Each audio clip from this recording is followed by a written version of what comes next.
we look forward to being in Nashville, where last year we were there all the way through Sunday's championship, and then we had a chance to watch Selection Sunday with the Auburn Tigers back at their team hotel. Indeed, and Auburn hoping, obviously, you'll replicate that. Their associate head coach, Stephen Pearl. I don't know if they'll invite me back. I was a ruckus. Associate head coach Stephen Pearl. Disruptive. Now on the Shannara hotline. Welcome in, Coach. How are you today? Doing well, guys. How are you? Doing well. Thanks a lot. Obviously, the game Saturday did not go the way you wanted it to go, but are you able – once it's all, I know you never get over a loss, but are you able to step back and say, dang, that was a good game? Yeah, I mean, that was a high-level basketball game, two top 5 teams in the country. I thought we played pretty well. We played well enough to win the game. Obviously, there's a couple possessions there that we would have loved to have had back. But, I think when you look at the game itself, they had some major step up on their end. Nelson, since our game against them last, was averaging like 7 points per game. He hadn't made a three since February 11th, and he was 3 for 17 from three in his last 10 games. So as a coach, you're going to live with all 6 of those threes that he shot. He just banged 3 of them. And, for teams to win on the road in tough environments, it takes step up like that. Cliff going 7 for 7. He hasn't made 7 field goals all year. Those guys both stepped up in big, big ways, and I thought we did a really good job on the guards. Sears, offensively, he had been averaging close to 30 points per game over his last couple.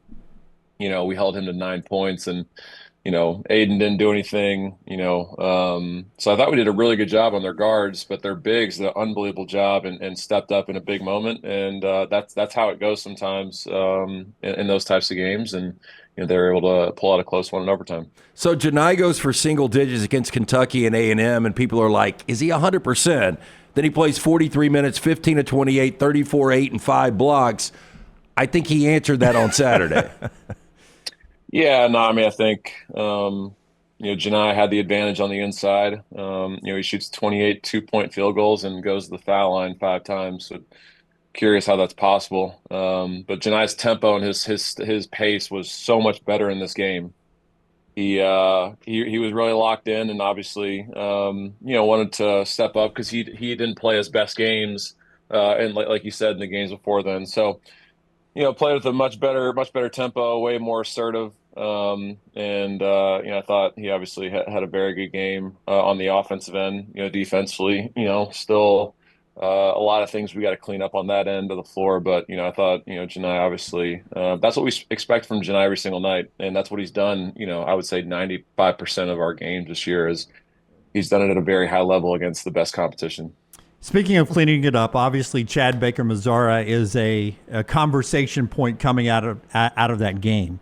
BP afterwards was talking about you can't retaliate. So I went back because that surprised me watching the game from up on the 3rd level. So I went back and watched some clips of the game, and Youngblood and Mazara were at each other throughout the contest. When you talk to Chad Baker-Mazara after a game like that, after what happened, what's that conversation like in that situation? Well, first and foremost, what Chad did is, it's unacceptable. It's inexcusable. You can't do that. We learned that last year. It obviously puts him in a really bad spot. It puts his teammates in a bad spot. And obviously, it has consequences. And, it's a conversation that we've had with Chad all year. And I think for 95% of the season, Chad's done a really good job of not retaliating because, let's face it, he is a target now because of what happened last year. And people are going to try and garner that reaction that he gave in the Alabama game because they know it's in there somewhere. And I think Chad's done a really good job all year of refraining from that. And that's an area that he's grown. But obviously on Saturday, was in the game for 17 minutes, and there was 3 different instances where I feel like it kind of elevated him to the point of where he did retaliate, and obviously would have loved for those to have been handled before then. But regardless of what happens, can't do what he did. Doesn't matter what they did. You can't react that way. It's, like I said, inexcusable, unacceptable. Chad's accountable for it, understands what he did was wrong, understands it put, his team in a really bad spot. And, obviously he's going to continue to try and grow, moving forward. So obviously a really unfortunate situation, but obviously was really proud of our team, when it did happen. Didn't have him for, however many minutes were left in the second half plus overtime. Those guys really battled. Todd Pettiford had to play extended minutes. Denver Jones coming off an ankle injury had to play extended minutes. Miles Kelly, like all those guys had to dig deep and, and continue to grind without him. And, we had multiple chances to win that game and to seal that game. And, couple mistakes on our end, and obviously, they executed on some things late, and they were able to, pull out a really good win. Associate head coach Auburn Tigers Stephen Pearl with us on the Shannara hotline. Your team doesn't panic in those situations, though, it doesn't seem like, and I don't mean it this way, but it's happened before, so it's not like it catches you guys by surprise. And I did not see an obvious fall off, and maybe it was on the defensive end where I didn't see it because I'm a dummy that just watches the offensive end, as you know. But I guess it's a compliment to the makeup of your team that they don't get undone when something like that happens to him. Yeah, I mean, you look at all the close games we've won this year. That was the first one that's really gone the other way. Houston, close game. Iowa State, close game. Texas, kind of a close game. South Carolina, when Johni goes down, close game. Georgia, pretty close game. Tennessee, we're down in the last couple minutes, come back and win that game. Arkansas, Georgia, we're pretty close. So we've found ways, to win in spite of, Denver getting hurt against Kentucky, found a way to, continue to hang in there. And so I think that's just the makeup of our team. Our depth has been our biggest strength.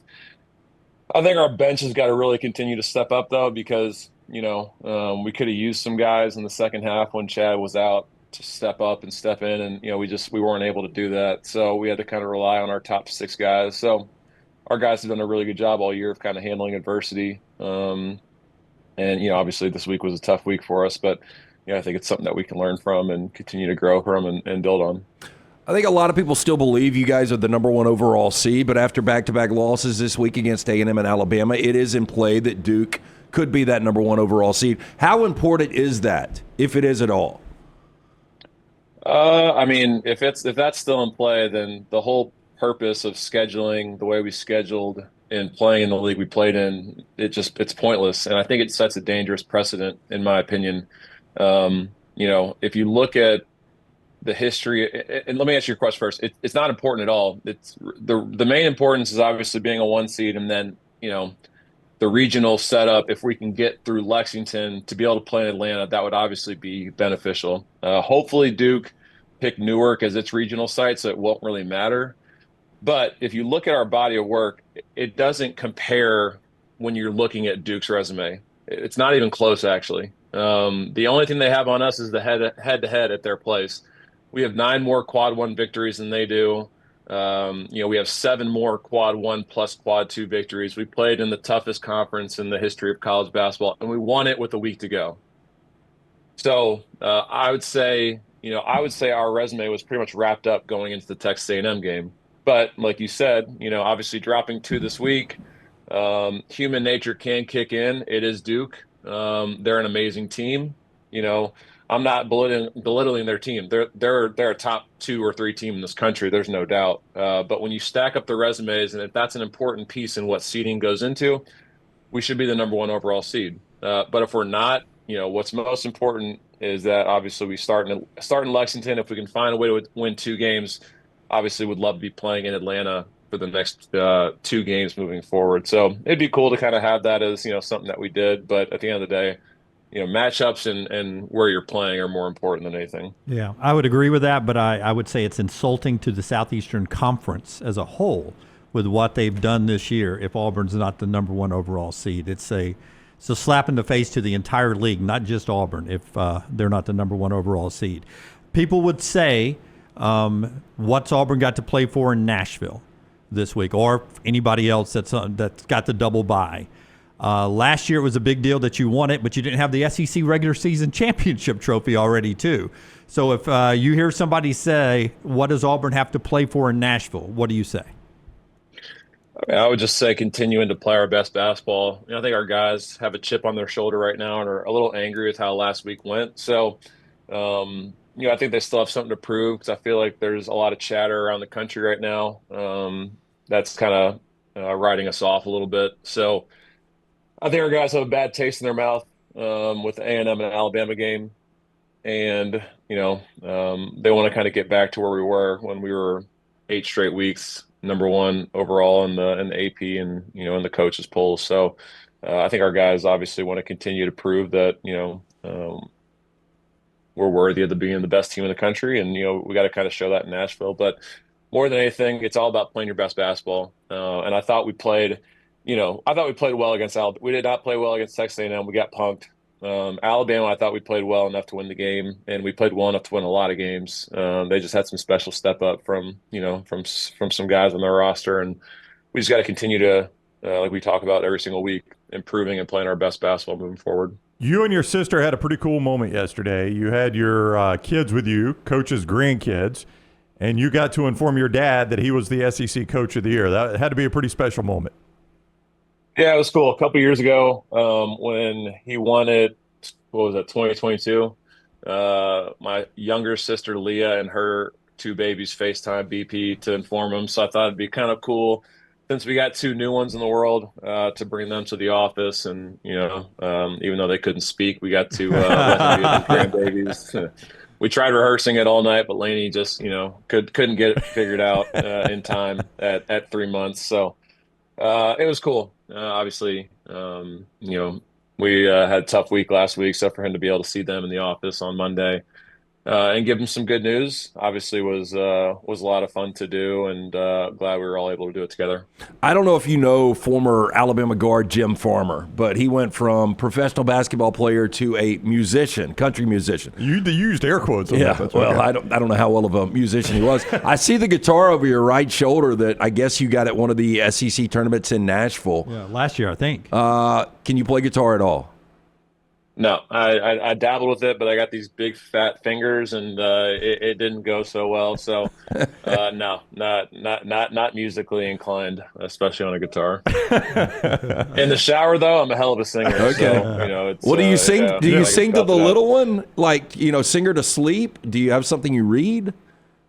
I'll read to her. I'll read to her at night before she goes down. I guess according to the books, all that mental stimulation stuff is good. So, it's we've been able to get her to sleep through the night on the books. So on the books that we've read. So it tells us to do that as well. So I'm gonna listen to them. I like Steven. He's going analytics raising the kids too. Like, I've read the analytics. It's Ken Pom for babies for sure. Mom's on call for those of you out there. It's a godsend. That's for sure. You Mom's on call. You Okay. ought to write this book and think about every assistant and every former coach would read it if you wrote a coaching book for babies. How to coach your kids. Yeah.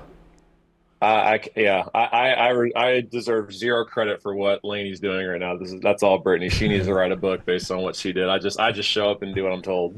Did Laney hear the phrase while she was sitting in your lap at all? God, you got to block out on defense and switch at the rim defensively this weekend. You got some more colorful language when I was at home this week, so hopefully her little ears haven't developed yet, and she's not taking in too much of the information that her dad was spewing out this week. But no, she's been great. Well, there's a great. She'll be in Nashville this week, so it'll be fun. Oh, good. Well, if she's getting the colorful language, go the F to sleep. I don't know if you've ever seen that book, but one of my nieces has got it. Yeah, it's very, very funny. Okay. Yeah. All right. Let's check it out. Coach, thank you for the time. We'll see you in Nashville. Good luck this week. I appreciate you guys. All right, take care. That is Stephen Pearl, the associate head coach of the Auburn Tigers, with us on the Alexander Schnorr Trial Attorneys Hotline.